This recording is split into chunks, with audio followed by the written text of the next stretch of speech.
வணக்கம். எப்படி வீட்டிலேயே ரொம்ப சூப்பராக ஒரு ஹெர்பல் ஷாம்பு தயார் பண்ணுறதுன்னு பார்க்கலாம். இந்த ஷாம்பு தயார் பண்ணுறதுக்கு இன்றைக்கி ஒரு 200 கிராம் பூந்திக்கொட்டை, அதாவது சோப்பு காயின்னு சொல்லுவாங்க, சோப்பு நட்டுன்னு சொல்லுவாங்க, அது 200 கிராம். அப்புறம் சீயக்காய் ஒரு 100 கிராம் எடுத்துக்கணும். அப்புறம் வெந்தயம் ஒரு 2 ஸ்பூன் எடுத்துக்கோங்க. அப்புறம் ஒரு 2 லெமன், அதுக்கப்புறமா ஒரு 2 நெல்லிக்காய் இல்லைன்னா பரவாயில்ல, காஞ்ச நெல்லிக்காய் இருந்தால் அதை யூஸ் பண்ணலாம். என்கிட்ட காஞ்ச நெல்லிக்காய் இல்லை, அதனால நான் ஃப்ரெஷ்ஷான நெல்லிக்காய் யூஸ் பண்ணியிருக்கேன். அப்புறமா ஒரு 5 கொத்து கருவேப்பிலை காஞ்சதாக இருந்தால் நல்லது. அப்புறமா ஒரு 10 செம்பருத்தி பூ, காஞ்சது தான் நான் யூஸ் பண்ணுறேன். உங்கள்கிட்ட ஃப்ரெஷ்ஷாக இருந்துச்சுன்னா வேணா யூஸ் பண்ணிக்கோங்க. இப்போ பூந்தி கொட்டை இருக்குல்ல, அதை இந்த மாதிரி உடைச்சிங்கன்னா உள்ளே இந்த மாதிரி கொட்டை இருக்கும். இதை தனியாக எடுத்துருங்க. இது நமக்கு தேவையில்லை. நம்மளுக்கு அந்த மேலே உள்ள ஓடு மாதிரி இருக்கு பாருங்க, அதுதான் தேவை. இப்போ பாருங்க, இந்த மாதிரி உடைச்சி எடுத்துடணும். இப்போ நான் உடைச்சி எடுத்திருக்கேன் பாருங்க, இதுதான் இப்போ நம்மளுக்கு தேவை. இந்த விதையை தூக்கி போட்டுறணும். இப்போ இந்த பூந்தி கொட்டையை எடுத்து வச்சுக்கோங்க ரெடியாக. லெமனை புழிஞ்சு வச்சுங்க. இப்போ வெந்தயத்தையும் செம்பருத்தி கருவேப்பிலை இது 3ஐயும் மிக்சியில் சும்மா லேசாக அரைச்சி வச்சுருக்கேன். அப்புறம் நெல்லிக்காயை இந்த மாதிரி கட் பண்ணிவிட்டு இதை மிக்சியில் நைஸாக அரைச்சிக்கோங்க. சாறை எடுத்து வச்சுருங்க.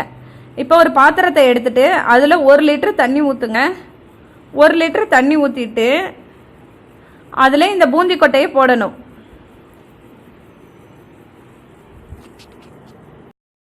இப்போ ஸ்டவ் ஆன் பண்ணி நம்ம ஊற்றி வச்சுருக்கிற அந்த பூந்தி கொட்டையை ஸ்டவ் மேலே வச்சுருங்க. வச்சுட்டு அது கூட சீயக்காவை மட்டும் சேருங்க, வேறு எதுவும் சேர்க்க வேணாம். சீயக்காவை மட்டும் சேர்த்து ஒரு 10 நிமிஷம் கொதிக்கட்டும். பூந்தி கொட்டை இயற்கையாகவே நம்ம தலைமுடியை அதிகமாக பராமரிக்க உதவுது. இது கூந்தல் பளபளப்பாகவும் ஆரோக்கியமாகவும் இருக்கிறதுக்கு உதவுது. முடி உதிர்றது குறையும். அதேமாதிரி சீயக்காயும் நம்மளோட தலைமுடி அதிகமாக வளர்றதுக்கு உதவுது. அதனால இதெல்லாம் ரொம்ப நல்லது தலைமுடிக்கு. யாரும் பயப்படாமல் யூஸ் பண்ணலாம். இப்போ 10 நிமிஷம் மட்டும் கொதிச்சா போதும். இங்கே பாருங்கள், கொதிக்கும் போதே எவ்வளோ நுர வருதுன்னு சொல்லிட்டு. இப்போ கொதிச்சதுக்கப்புறம் நல்லா ஆறணும். நல்லா கேட்டுக்கோங்க, நல்லா ஆறணும். நல்லா ஆறுனதுக்கப்புறமா நம்ம எடுத்து வச்சுருக்கோம்ல வெந்தயம், கருவேப்பிலை, அப்புறமா செம்பருத்தி பூவும் தலைமுடிக்கு அவ்வளோ நல்லது. வெந்தயம் கூந்தலை அது பட்டு மாதிரி பளபளன்னு இருக்க உதவுது.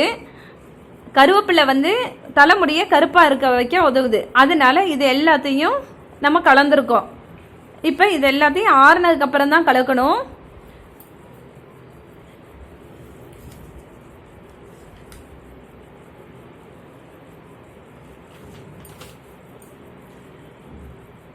இது கூட இப்போ நெல்லிக்காய் ஜூஸ் எப்போவுமே நம்ம தலைமுடிக்கு ரொம்ப நல்லது.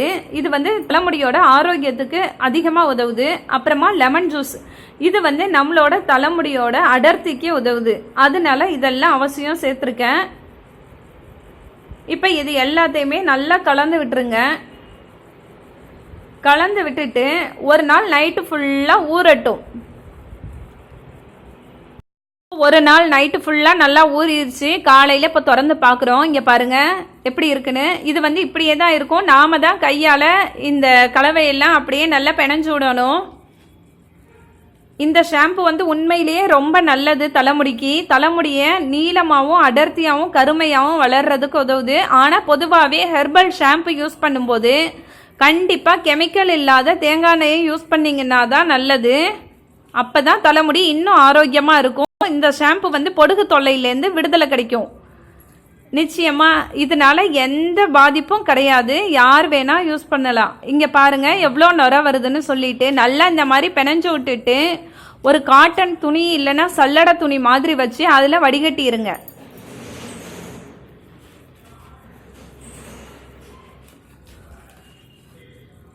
இங்கே பாருங்க எவ்வளோ நிறையா இருக்குன்னு. இது கூந்தலை நல்ல சில்கியாக ஸ்மூத்தாக இருக்க உதவுது. கூந்தல் நல்ல ஆரோக்கியமாகவும் இருக்கும். அதனால இதை அவசியம் எல்லாருமே யூஸ் பண்ணுங்கள். இந்த ஹெர்பல் ஷாம்பு உண்மையிலேயே ரொம்ப தலைமுடிக்கு நல்லது. இதில் எந்த கெமிக்கலும் கிடையாது. இப்போ பாருங்க, நுரையெல்லாம் அடங்கினதுக்கப்புறம் எவ்வளோ கிடைச்சிருக்கு நம்மளுக்கு ஷாம்பு. இப்போ பாக்கி இருக்கிற இந்த கலவையில் கொஞ்சம் தண்ணியை ஊற்றி ஊற வச்சு ஃப்ரிட்ஜில் வச்சுருங்க.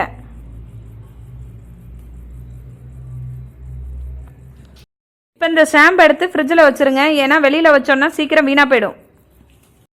இந்த ஷாம்பு அதிக நுரைவளமாக இருக்கும்னு தயவு செஞ்சு நினைக்காதீங்க. ரொம்ப நுரைவளமெல்லாம் இருக்காது, நார்மலாக இருக்கும். நம்ம ஷாம்பு போடுற அளவுக்குலாம் இருக்காது. தலையை வந்து நல்லா அலசிட்டு அதுக்கப்புறமா இந்த ஷாம்பை போட்டு நல்லா தேய்ங்க.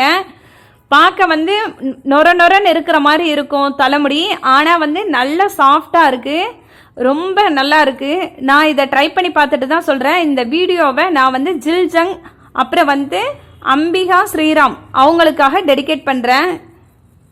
இங்கே பாருங்கள் எவ்வளோ நல்லா இருக்குன்னு சொல்லிட்டு நீங்களும் ட்ரை பண்ணி பாருங்கள். ஒரு கெமிக்கல் இல்லாத ஹெர்பல் ஷாம்பு நாமளே வீட்டில் தயாரித்தோங்கிற நிம்மதி கிடைக்கும்.